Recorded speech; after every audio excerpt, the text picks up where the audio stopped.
না, অপ্রয়োজন না। একটা বিষয় ভেরি পার্টিনেন্ট, সেটা বলা দরকার। মাননীয় আমাদের সদস্য আমাদের নাজিবুর রহমান সাহেব এর আগে বক্তব্যে বলেছেন যে মার্চ মাস থেকে এটা হওয়ার কথা ছিল। মাননীয় স্পিকার, মার্চের পরে এপ্রিল, এপ্রিল পরে মে এবং তারপরে জুন মাসে 30 তারিখ পর্যন্ত টাকা খরচ হয়। কাজে এটা কোনোভাবেই সম্পূরক বাজেট কখনোই দেওয়া যাবে না মার্চ মাসে, এটা দিতেই হবে জুন মাসের এই সময়, এছাড়া কোনো রাস্তা নেই। জনাব নাজিবুর রহমান। আপনি জবাব দিয়েছেন মাননীয় চিফ হুইপ, সে বিষয়ে একটু বলতে চাই। আমাদের যে পার্লামেন্টারি সিস্টেমে আমাদের দেশ রান হচ্ছে, এটা কিন্তু এক্সিকিউটিভ সিস্টেম না।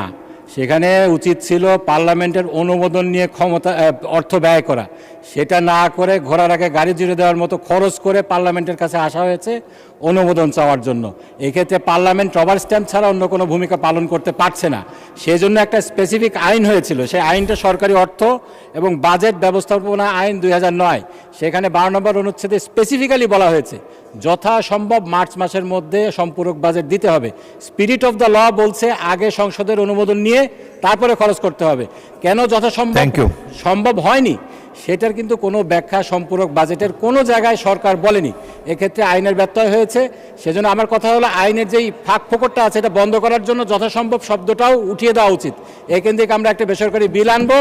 এটা এই জন্য যে সংসদের, উনারাই বলেন সংসদ সার্বভৌম, আমরা সংসদ সার্বভৌম বলি না, কিন্তু সংসদের অনুমোদন নিয়ে, যেহেতু সংসদীয় পদ্ধতিতে আমরা দেশ পরিচালিত করছি, সংসদের অনুমোদন নিয়ে খরচ করা উচিত।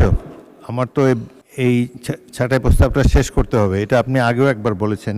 তবে এটা আমিও বিশ্বাস করি যে সংসদের যা কিছু রাষ্ট্রীয় খরচ সেটা আগেই সংসদে অনুমোদন নেওয়া উচিত। তবে নানা কারণে এটা হয়তো সম্ভব হয় না। প্রত্যেক সংসদ এইভাবেই পাস হয়েছে, এটাই এখন ট্র্যাডিশন হয়েছে। ভালো হতো প্রত্যেকটি আইটেম খরচের আগে যদি সংসদে অনুমোদন নেওয়ার মতো কোনো ব্যবস্থা করা হতো, এটা তাহলে ভালো হতো, সংসদের সার্বভৌমত্ব আরও দৃঢ়তর হতো। তো যাই হোক, সে ব্যাপারে চিন্তা ভাবনা করে দেখতে পারি আমরা ভবিষ্যতের জন্যে।